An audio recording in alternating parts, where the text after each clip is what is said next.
Yep. So yeah, what did you want to talk about the Steve stuff that's going on? Yeah, I figured. I have a hot take. I actually think NotSoErudite is fine in her talk with Tom. Yeah, that's right. You heard me! You heard me. And I'm gonna explain. Yes. I'm gonna explain why I think this way, okay? Alright, okay, here we go. So in this talk, NotSoErudite basically talks to Tom, and specifically what they talk about is her participation in this entire Destiny sex leak drama. Basically, Tom's assertion in this entire debate or conversation is that NotSoErudite is Ghislaine Maxwell. She is speaking on behalf of Destiny in order to cut down the culpability of his responsibility.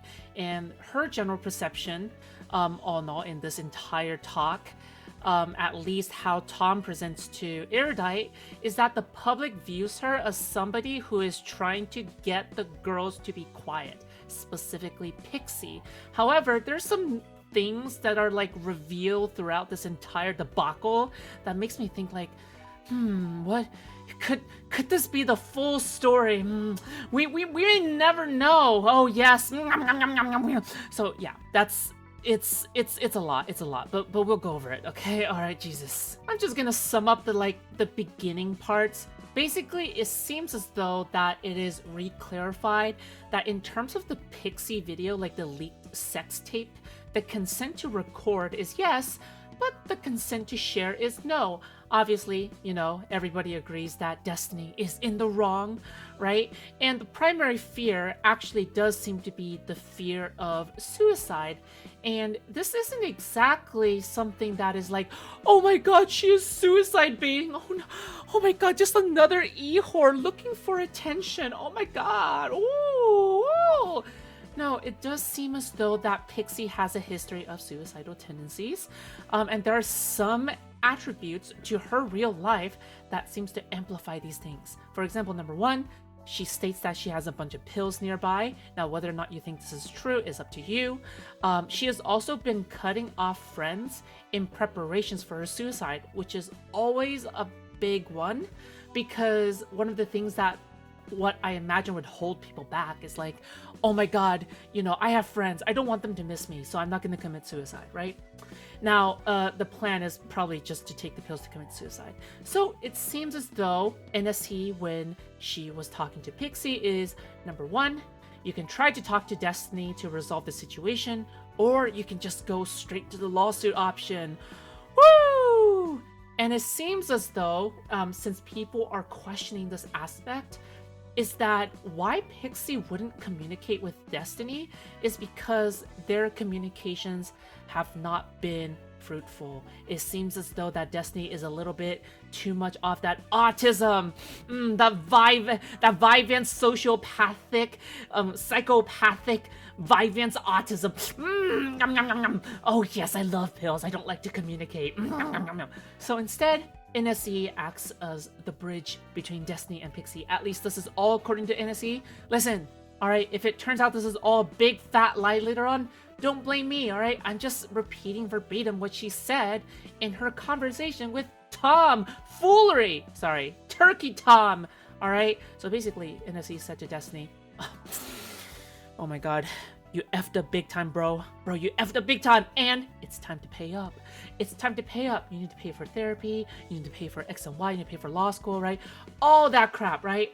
But here's the thing, okay? We need some tension. We need some action, right? So what Tom's worry here? Tom's worry here is that if Destiny pays directly to Pixie, he could just think he could pay his way out of these situations constantly. If he gets it in his head, he can just pay his way out of these situations. And to be clear, he has enough money to do that. He can pay for her law school and still be okay. It's like, what incentive is there for him to not do it again in the future if he thinks he might be able to get away with it, Which is actually a good point to make. It's true. If you realize that you have enough money to pay your way out of these kinds of situations, why would you not take that, right? That's a good point to make. And Erudite also says that she can't work with somebody like Destiny given the terms that she speaks of in her conversation with Tom. If he recorded somebody without their knowledge and sent it out, like I don't think I can, like I don't know what to do. I don't think I can work with. That's a line I can't. I don't fuck with that shit. Like that's insane. And it sounds like, I know recently, like Cherry has made some statements. Just to be clear, I don't know anything about those leaks, and so like I don't know. I need to figure out what's going on with those additional leaks, because like a pretty hard line for me is like if somebody does according to somebody else, that's a pretty hard line for me. Right here. And then Tom is all like, why are you trying to forgive Destiny so hard? And well, Erudite kind of, made a really bad response and said, boys will be boys. Leaking somebody's nudes, I think, is also really bad. To be clear, I think it is really bad.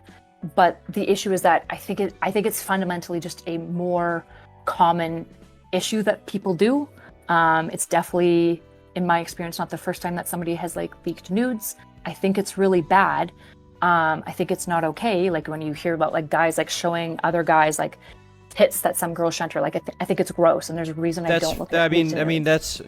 And well, here's the thing. From her perspective, she's like, you know what, big boy, big boy Tom. All right, I understand my friend effed up, okay, but I can't just let him go, okay? I can't just let him go, all right? Because even if my friend F's up, we have made such a norm of cutting friends off when they are going through something that's bad, to the point where we are harming more in this society than we are not, or whatever, right? Which I kind of get, because it's like, I totally agree with that aspect, but man, it's not just that part. I mean, we have to get to like the financial ties that NotSoErudite has with Steven, but like, man, this shit crazy. But it's like, however, where's the hell now? Remorse? Future consequences? Who know, right? And then it's like, man, for some reason there's like Fairy Queen Erudite lore, which I just cannot give an F about. Boring! Alright? FQ seeking out Erudite for help, and then Erudite still being treated badly by FQ? What? This is just literally a Fairy Queen classic, okay? She is just such a dope-minded, who cares? Nobody cares about her. Let's move on. I don't even know why she was brought up in this conversation. It's like, oh my god, they were passing leaked DMs around. Oh my god, this cloud chaser needs to go away! Okay, sorry. That was just my inner wolf coming out. Woo! Okay, so Pixie was like, oh my god, Straight Array backstabbed me.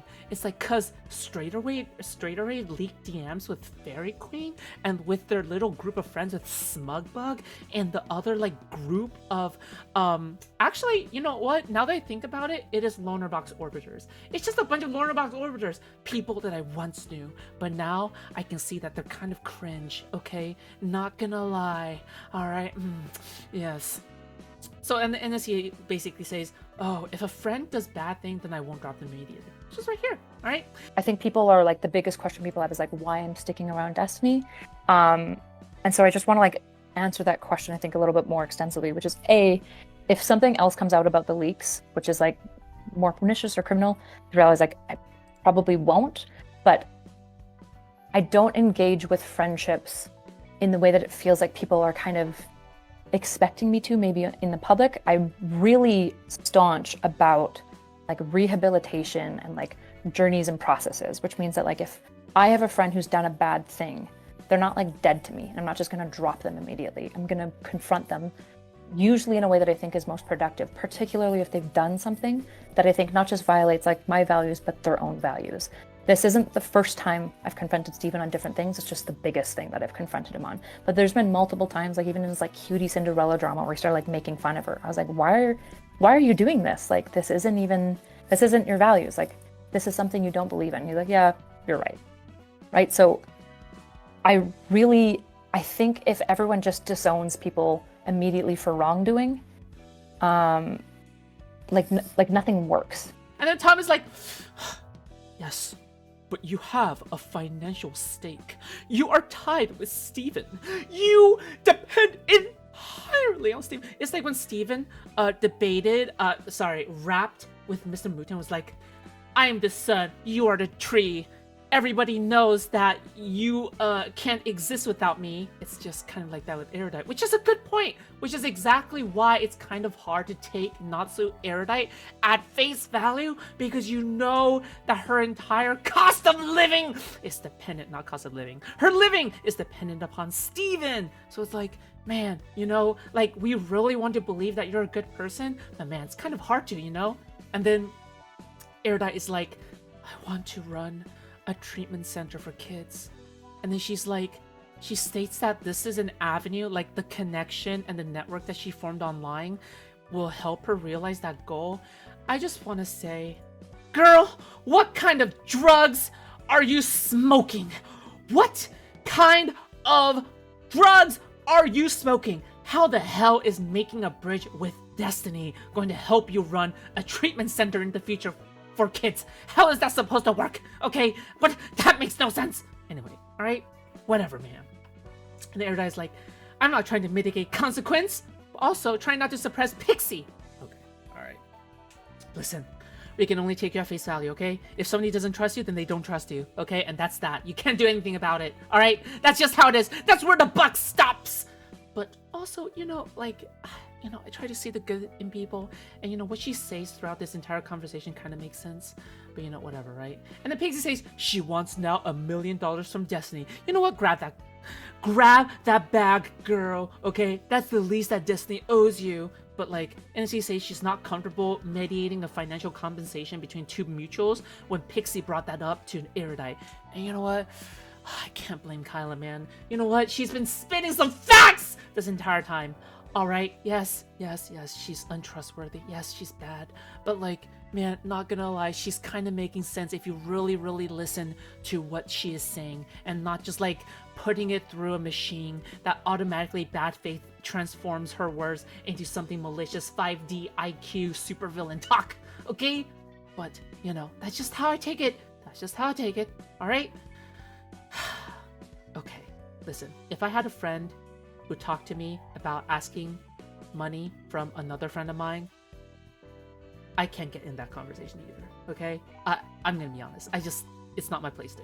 It's not only my place to, but I'm heavily uncomfortable with that. It's called real life, okay? But you know, since most people online don't have more than two friends, don't have more than one friend that they pepper constantly and then trauma dump on, you know, I can't really say anything about that. You know, people won't understand.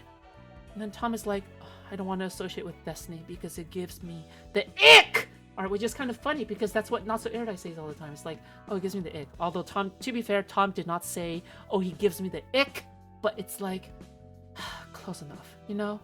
I mean, it is what it is. Anyway, oh my god, this entire situation is crazy, and I think everybody's unhinged. Okay, actually, they're not as unhinged. It kind of makes sense now that you think about it. Like, honestly, this is kind of like the most rational everybody has, you know, kind of been the entire time, if you think about it. Except for Destiny, okay? I mean, during his gooning hours, but he does realize he did kind of effed up, right? But then Erudite is speaking some rational thoughts, Tom is speaking some rational thoughts, Diorio is speaking some rational thoughts.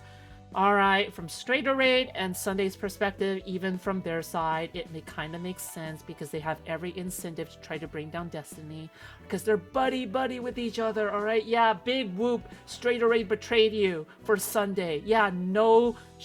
Alright? Yeah, duh, of course. Oh my god, that Sunday charm just has everybody by the balls. He is reposting, twisting everyone's scrotum. Okay, alright, I need to calm down, okay? Anyway, I'll see you guys later. Bye.